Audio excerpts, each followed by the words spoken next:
Welcome to Plant Your Seed. I'm your host, Fred Ferris. On each episode, we share stories of how ordinary people have transformed their lives. Each story is compassionate, each story is authentic, and each story is a transformation. Here are the stories of the people who are changing our world by transitioning to a plant-based diet. Today on Plant Your Seed, we have Robin Birdsong. Robin is an animal rights activist and the owner of the Enchanted Farm Sanctuary in Oregon. Welcome, Robin. Hi, Fred. Thank you for having me. I'm excited to be here. Thanks for being here. I'm so happy to have you on Plant Your Seed. Thanks for all the great work that you're doing with the sanctuary. That's fantastic stuff. Oh, thank you. Yeah, it definitely keeps me busy. There's never a dull moment. That's for sure. It must be extremely rewarding to have an animal sanctuary, but at the same time, it must be extremely difficult. Can you give me a small insight to what your typical day is like? Well, one thing that's fun about this work, it's fun and grueling, but no 2 days are really all that much the same. I mean, I have a general routine, but you never know what's going to come up, what animal's going to need this or that, So we try to keep everything pretty, somewhat scheduled around here, just as I feed kind of at the same time each day, and everybody knows their place and everybody knows where they eat. But it always seems like that never just runs completely smoothly. There's always some hiccup or somebody's having a dispute over here by the pond, or it's like all kinds of chaos. I have, unlike a lot of sanctuaries that I've been to, my animals are kind of in what I call a general population area. All the horses are with goats and goats are with cows, and everybody is kind of intermingled and together. So it's kind of fun to see them all form their cliques, and then they all kind of roll with their posse. It's really right. funny. Now, what time do you have to get up in the morning to get this all going, or do you get to sleep in and get up at 10, 11 o'clock and just kind of walk around Now, what time do you got to get up to get these guys fed and get going?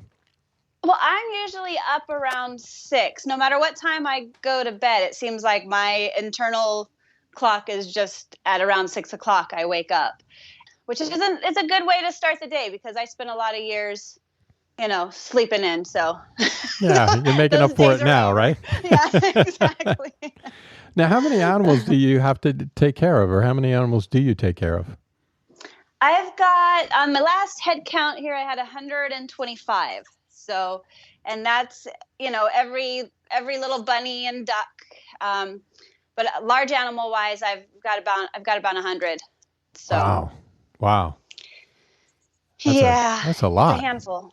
It is. But that's one reason why it's worked out so well with my setup is having them all intermingled. It's nice because it makes kind of the rounds a little bit easier.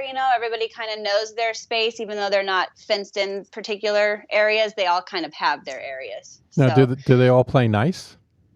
They do, but not. I mean, that's what I mean by every now and then there'll be a dispute or somebody's having a issue. It's just so like funny people. how exactly they're just like people, and the fact that and the donkeys. I have 4 little mini donkeys here, and they seem to go. Every now and then there'll be some sort of issue that comes up with them, and then the 2 of them go off on their own while the other 2 are over there pouting, or sometimes they'll isolate one for the day and then they're back together by the night. So it's fun to watch them all. And that's one of the biggest joys is just seeing them get to be in their as close to a natural environment as possible. Right. So. Now, do you have a favorite animal and why? You got to have a favorite. You can't tell any of them if I tell you. All right, I won't tell them. It's your secret safe with me. Well, I have here on the farm one of the strongest bonds I have with the animals here is a donkey named Ronnie, and he's kind of our little in-house celeb because he had a viral video that was, he has like a little cult following. It's so funny. But he and I have a similar story in terms of just loss and recovery and healing. So I feel very connected to him. So we're definitely and it's so funny because I feel like the other animals kind of know that we have this no connection, and they like roll their eyes a little bit, like, oh, she's over there with Ronnie, Does Ronnie have his own TikTok? Yeah, no, he doesn't. I should do that, because he definitely, like I say, he has a lot of people that constantly. That video came out, I don't know, 2 years ago, and it's still, I get constant messages about, how's Ronnie? What's Ronnie doing? Really? So, Now, what is that on YouTube? it was a dodo video. So, yeah, I think they have it on YouTube and stuff now, but it just tells his story, and it was a really well done video, and it was just, it took off like wildfire. It made its rounds. So Right. I actually have had people show up here. There was 2 girls that were from Japan that were at the gate here one day, and it was like, oh wow, you're an international superstar, Ronnie. Oh, that's good. That's good stuff. Now, where did you get the courage to start the sanctuary? It seems like a very difficult thing to take on. Well, it was one of those things that I was so absolutely tunnel vision driven to do it, that it was going to happen whether I liked it or not. So I was so dead set on making it happen that I literally thought of nothing else until it finally came to fruition. So I just I feel like it was supposed to happen. And sometimes when you find what it is you're supposed to be doing, all the universe, everything just kind of falls into place, and then you're able to make it happen. So. Right. Now, when and why did you transition to a plant-based diet? So I did what a lot of people do. It was an immediate thing for me, but I didn't overnight go vegan. I went same day vegan after, and I mean, it was immediate. And how that all came about was I actually had a little boy in 2007 named Danny, and he passed away. He was born on March 4th, and then he passed away on May 5th. So he was only here for 2 months. But I'm obviously so sorry. Well, it was one of those things where, I got blindsided by that. And to say I was devastated would be an understatement, So, yeah. When that happened, I started, I was in a pretty bad downward spiral of, grief, and right. Sure. I was below rock bottom, that's for sure. And so one day, kind of when I felt like I was at my breaking point of literally possibly maybe just throwing in the towel, I wasn't functioning as a human very well. So I decided to Google some help. I needed to get some help. And it was either that or let's just call it quits, So right. I Googled 2 words, and these 2 words were literally life-changing for me, because I Googled bereaved mother. And when I did that, a whole plethora of, sites and options came up. But the one that I clicked on was a YouTube video, and it took me to a dairy farm. And in that video, the bereaved mother was a cow. And I mean, I think it was probably about a 3-minute video that I watched. And before that 3-minute video started, I was a different person than I was after that 3-minute video ended. It changed me instantly. I mean, I just couldn't.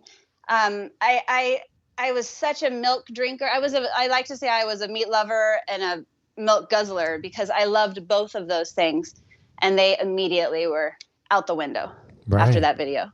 So, and it changed, it's one of those things too. And I know other people say this too, but I was also perplexed by how I was, on this earth for 20 some odd years and didn't realize that cows had to be impregnated to produce milk. It's just fascinating to me. And there's still so many people that we don't realize that, I couldn't believe it.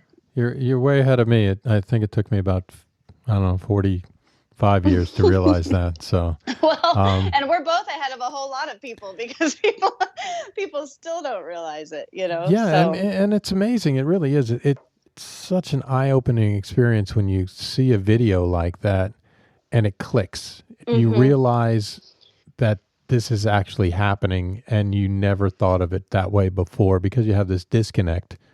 And it's understandable because that's the way everybody's raised, but nobody's raised to actually think about where it comes from.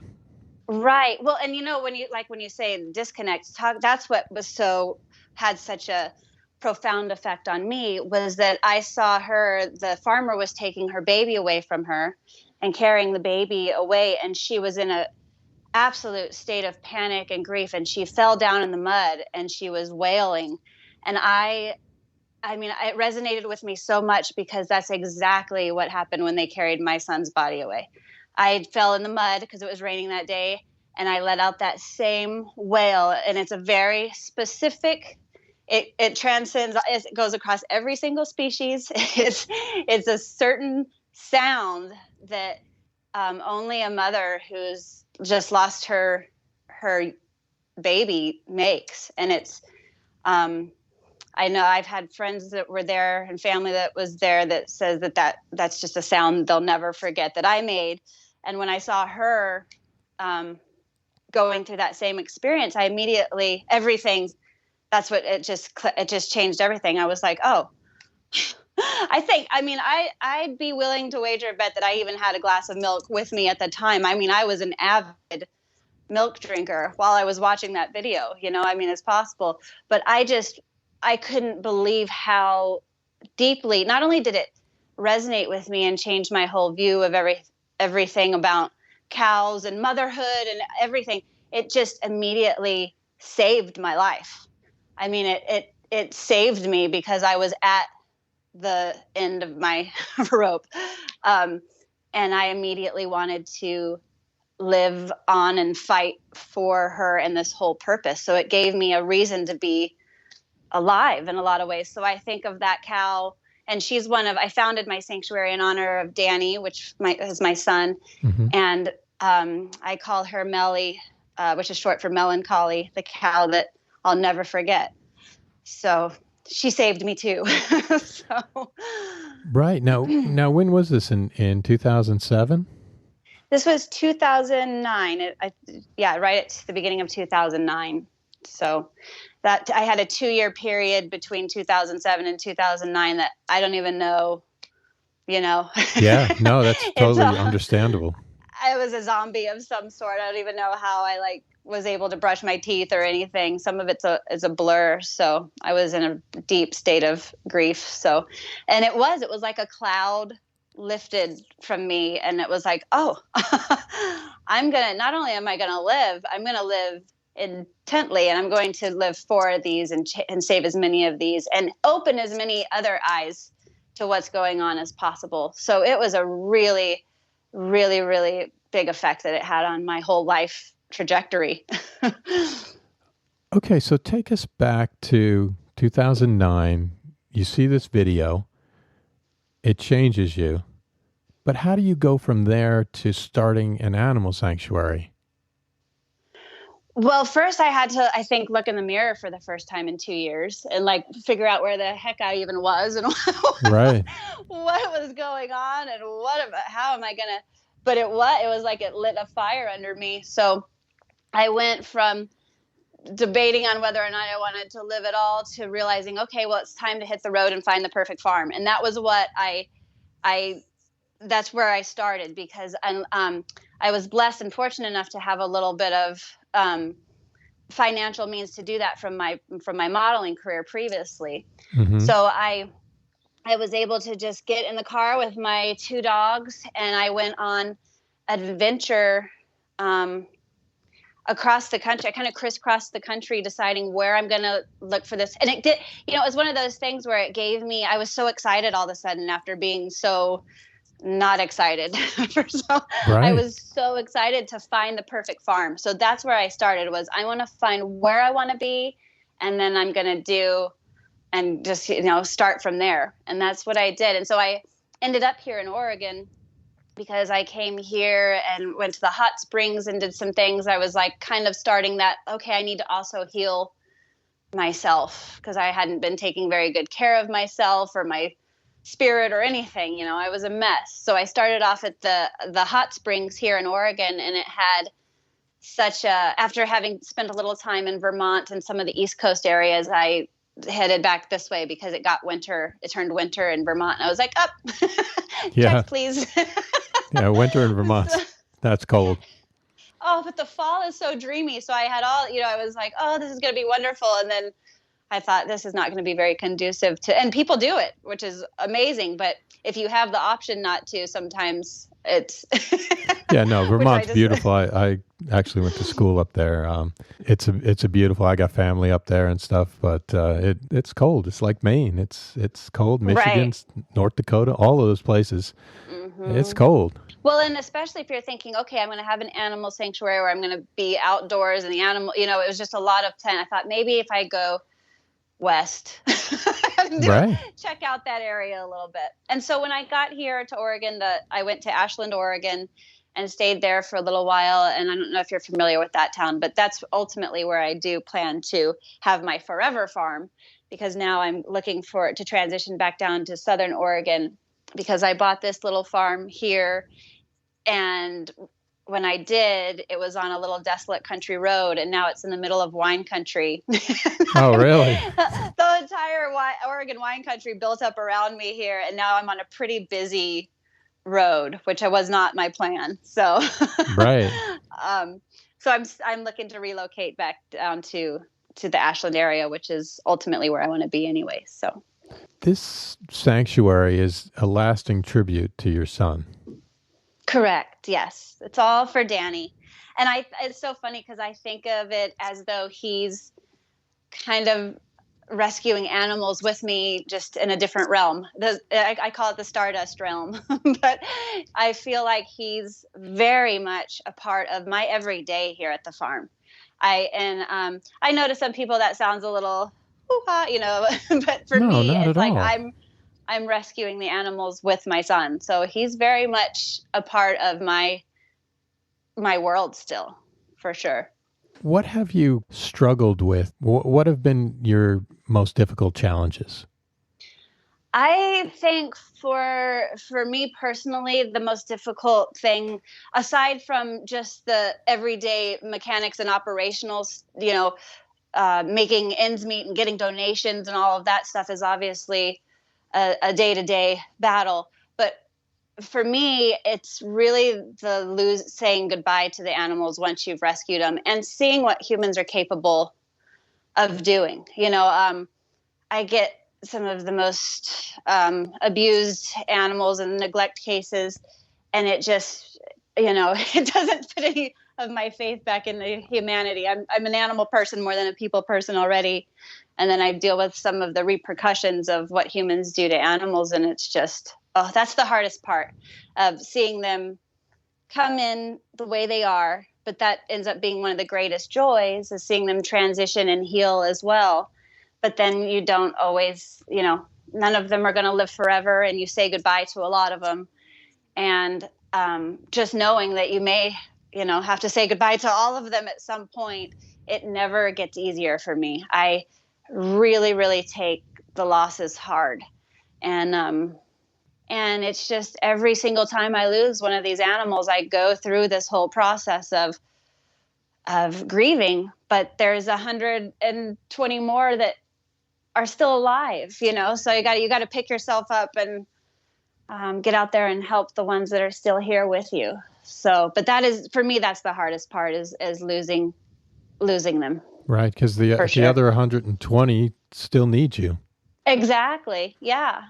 And you don't want to lose them, so you got to get your butt out there and help everybody. So, but sometimes I do feel like I don't really have time to grieve the ones that don't make it. And a lot of them have lived long, happy lives that they would have never had. I just had a sheep die of old age, and there's no better blessing than, as a farm animal, than dying of old age. I mean, that's right. That doesn't happen very often. So that is definitely a blessing, but it doesn't make it any easier when he's such an integral part of your day-to-day life, and then he's gone, so, right. But you just gotta keep trucking on and help every one of them that you can.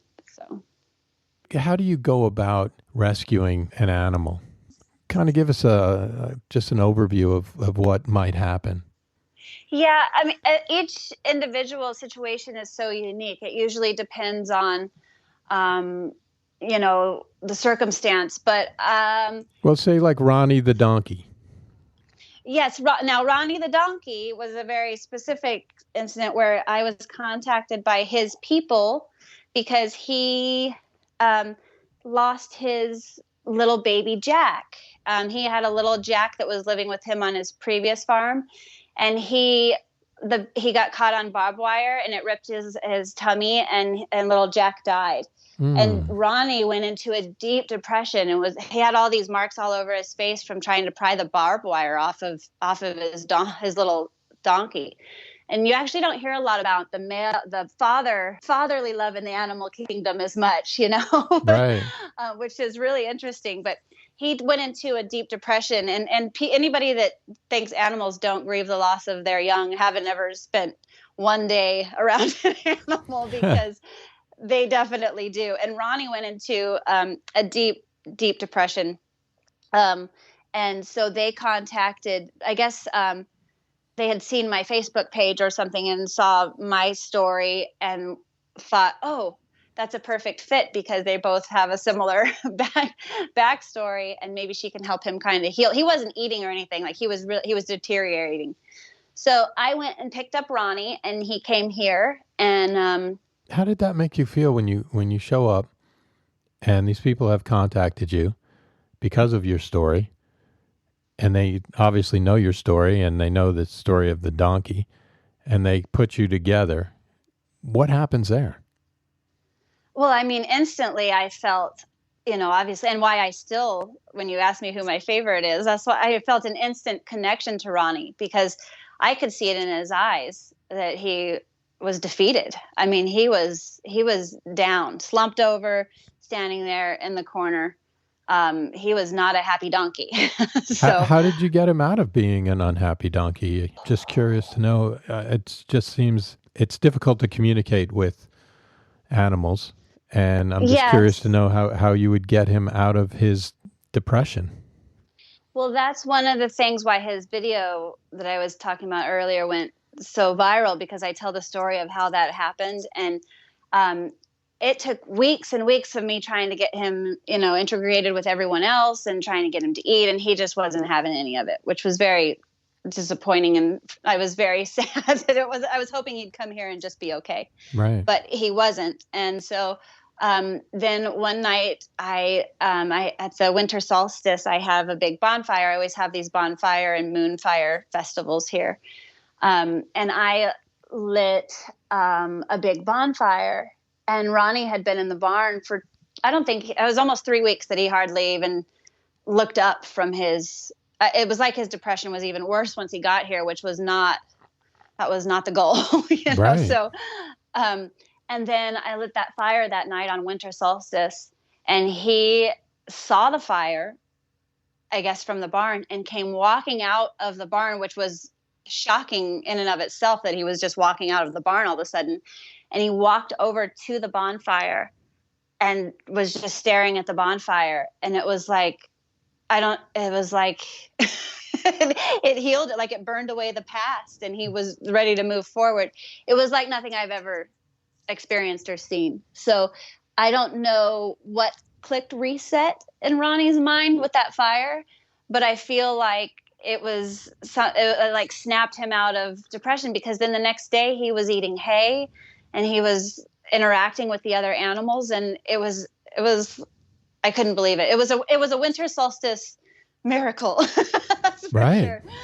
So and that's why that story, when it's told in the video, and they did such a good job on production of it, really fascinated a lot of people, because it was shocking to me how that is where his turning point occurred. So, yeah. And he's been that way ever. And now whenever I have a bonfire, he loves to take part in that.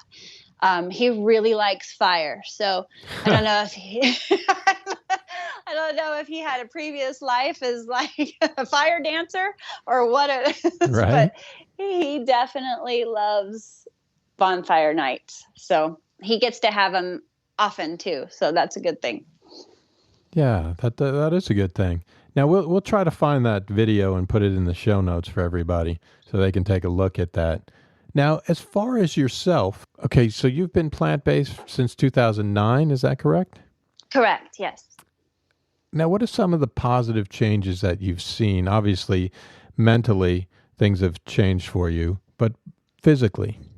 Physically, for me, it's been night and day as well. I actually had rosacea. I don't know if you're familiar with that, but it's where your skin gets really red and just a bunch of issues with my skin, which was difficult as a model. That interfered with a lot of my work as a model, but I always had to have on the makeup. And within probably 2 weeks of eliminating dairy from my diet, my rosacea was gone.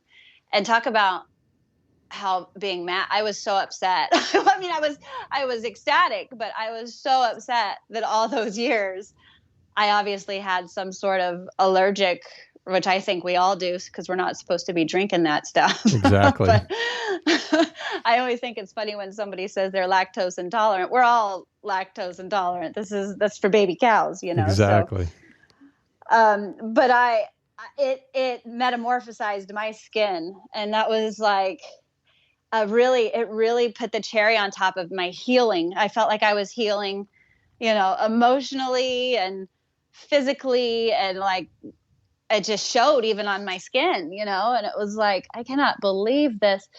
And like I said, I wasn't one of these people that ever thought about not eating meat and dairy. I was one of the jackasses that would say, stuff like, bring me my steak still mooing, or, right.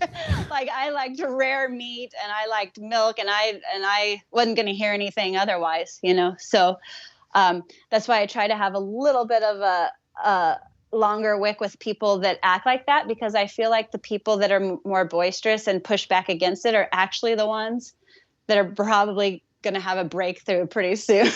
Right. I feel like they're the ones that are ripe for the picking. Now, what did you struggle with? Is it like you mentioned meat and milk? Is that something that you struggled with when you first became plant-based? Or did you have any struggles? I really didn't have a lot of struggles in terms of the craving because I was so changed by what I saw about it. But I did struggle at first with how to, I had to eat something, right? Right. I didn't know, and I hadn't ever looked into any of the alternatives. So it took me a while to figure out what the heck I was going to consume. Right. And so I started exploring with all the other plant-based milks and things like that. And, even since, which I know you can relate to too, even since 2009, it's like night and day. Oh, yeah. On the options, that we have as vegans. So, and I was always a big pickle eater. Pickles are one of my favorite foods. So I was living on pickles for quite a while when I first started. I thought, well, at least I've got pickles. But it did take me a little while to get, at least figure out what the heck I was going to eat. So I started buying all these, every single vegan cookbook or book that exists is in my library, no doubt about it. Because I was buying them all, trying to figure out the best thing. And I discovered Alicia Silverstone's The Kind Life book. And I really I liked integrating that into that was really kind of motivational for me, because it was also somebody that I could kind of relate to, and of course my family was on a whole nother, my parents are from Texas, and they thought I had finally, you think they were worried about me before I went vegan. It was like when I went vegan, it was like, okay, this is it. She's finally lost it, So, and now they're vegan. So really, that's the exciting. Yeah.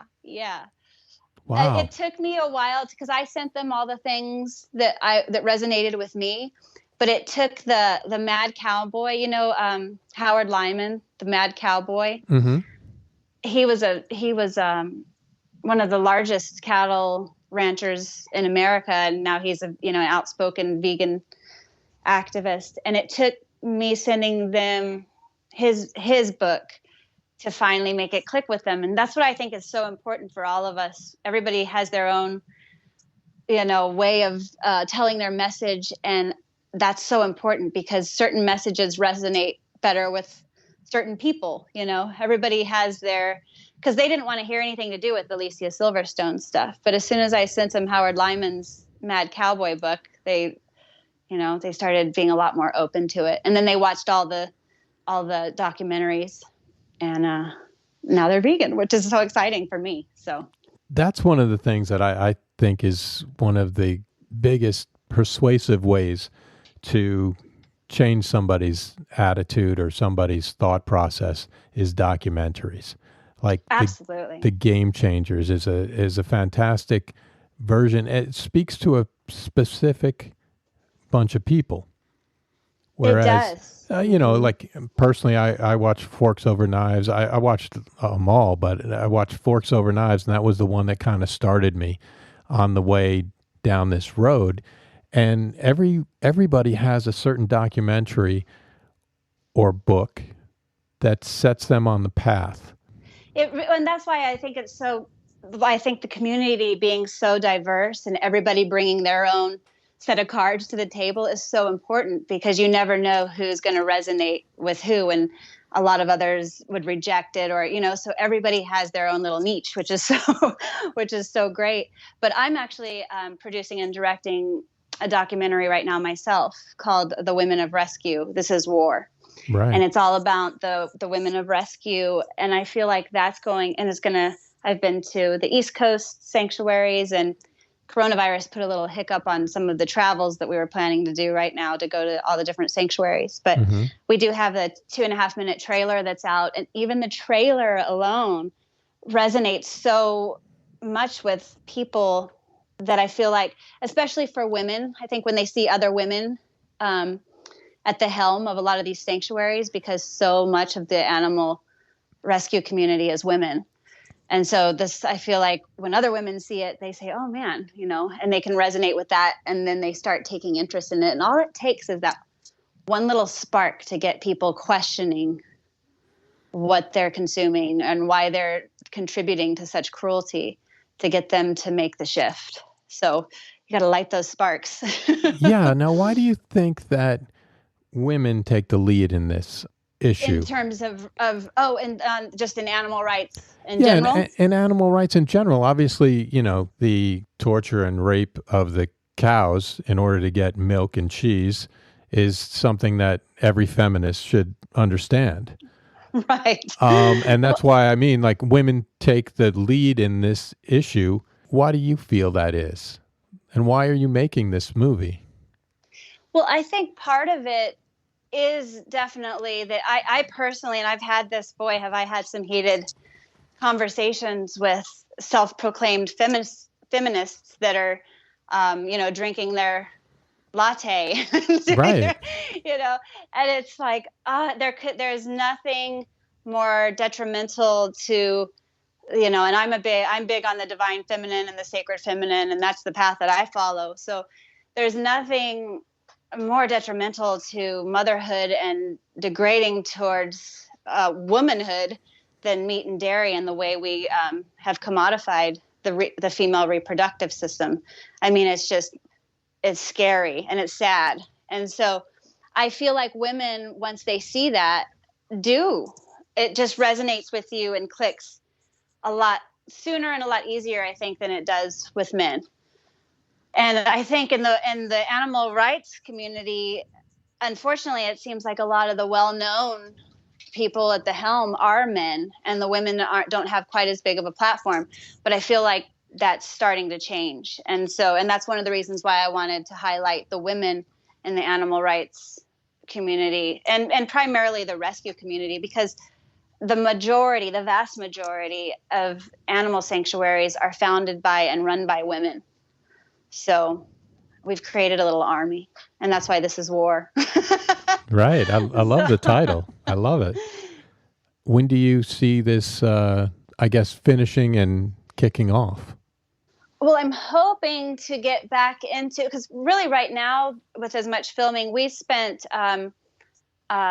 several weeks at Ghosts of Anarchy with my friend Leanne, covering Mm-hmm. her story, and at Rancho Relaxo with Caitlin and Ashley at Twist of Fate. So I've done quite a bit of filming. I'm filming it with Jordan Roach, which is my cinematographer, and she is so talented. So we have a lot of footage. I mean, worst case scenario, we could swing a movie right now probably, but I want to include a lot more women and get a nice spectrum of everybody across the country, and even some in Spain and things like that. So I'm hoping that we can get back on tour, if you will, pretty soon here. But it really threw a hitch in our in our plan not to be able to be traveling right now. But obviously, the most important thing is to be safe. So as soon as other sanctuaries, because most sanctuaries aren't even open right now, including my own, we're not open to visitors right now. So as soon as there's some sort of end in sight, hoping to get back out there and really get this completed, because I'd like to get it out sooner than later. Right. Now, is that the most exciting thing that's going on with your life right now, is the focus on the women of rescue? Well, I'm I'm juggling so many projects, but I do have my memoir coming out. It's called March 4th, and that's my son's birthday, and also a play on words of moving forward. So March 4th, and then it's got a companion book that's kind of I don't know if self-help is the right word, but it's kind of, I get a lot of inquiries and messages from people who are dealing with grief and going through, the loss of a loved one, and particularly mothers. Mm-hmm. So this book, the companion book, is kind of a guide to how to, embrace the divine feminine and move forward in that aspect while going vegan. So have those coming out, and I also have I grow hemp here in Oregon, and I'm planning to have my whole line of hemp milk. It's kind of brings everything full circle. It's like, okay, I'm so anti-milk, and here's an alternative, Right. So, but besides that, I don't have anything else going on. Got a lot of irons in the fire, but besides that, I got nothing. Now, what is one habit that's kept you on track on your plant-based diet? Is there anything in particular? Habit, as in like just a day-to-day. Yeah, something like a little hack, a little habit, something that keeps you on track. Like, I don't know, some people, they go to work, they have to plan their meals on Sunday, they cut up all their vegetables, they throw it in little things. Well, for me, I know like everybody that says that we all loved cheese. And that was one of my favorites too. And for me, whenever and I'm just like anybody else. I mean, I've been vegan now for 11, 12 years. And I still every now and then think, oh gosh, it'd be so good to have some cheese. And whenever a feeling like that happens, I go out and sit with the cows and just remember and look at their faces. I mean, I have an everyday reminder to never go back, obviously, because I've got, but that doesn't mean that everybody every now and then doesn't have a craving. You do, it happens. But of course, I would probably I haven't eaten it in so long, I'd probably get sick or something, because. Right. And there's a lot of nut-based cheeses out there that are fantastic. And I know that there's one here in New Hampshire. There's obviously Miyoko's. People make their own. Mm-hmm. And I don't know, do you have milk that because like I said, I'm going to be coming out with my own hemp milk line, but I really love oat milk. I always tell people that are trying to find something that's close to milk, as oat milk is one of my favorites. Yeah, we make our own. It's easy to make your own. You just pour a little water in the blender, throw some oats in, blend it up and blitz it up and throw it in one of those bags that you get on Amazon and squeeze it out, and you got yourself some milk. It's a lot easier than people realize. Yes, you just got to milk your oats instead of your cows. Exactly. There's a T-shirt in there somewhere. Yeah, exactly. Okay. What cookbook or book do you most often gift to somebody when transitioning to a plant-based diet? I actually have one that I bought like 15 copies of just to give to people and have given to people. And it's called the Vegan Stoner Cookbook. I Really? don't know if you've heard of I it. don't know that one. I'll have to look at that. I'll put that in the show notes for sure. Oh, it is not only, and that's one good way, especially for somebody that's super anti, or just like, this is never going to happen. This person's never.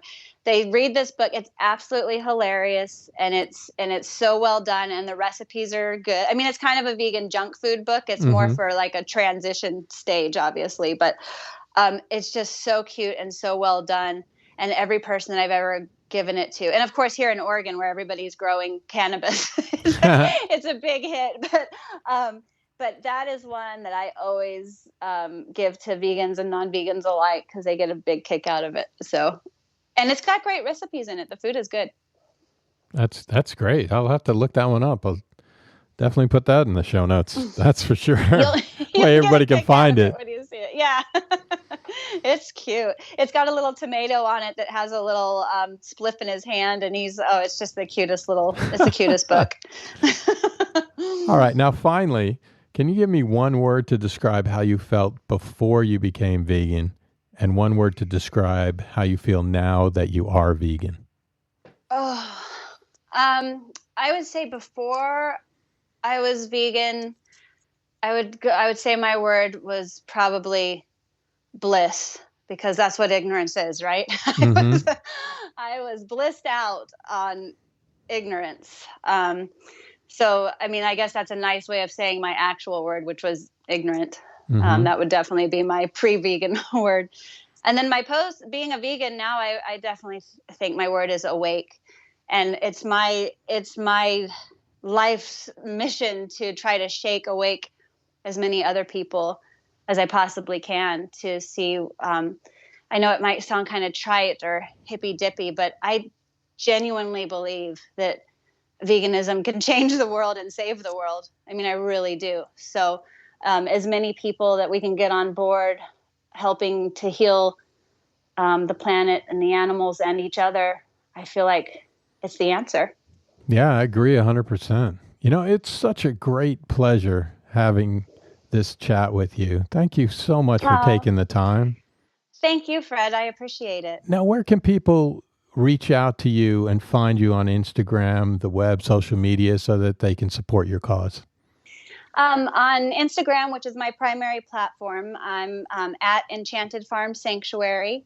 And the documentary is at Women of Rescue.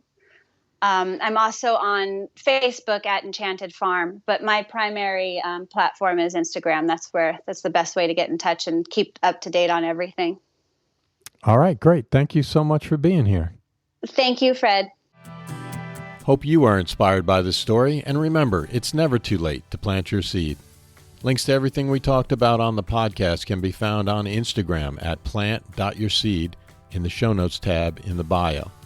If you enjoyed the show, remember to leave us a review, and until next time, thank you for listening.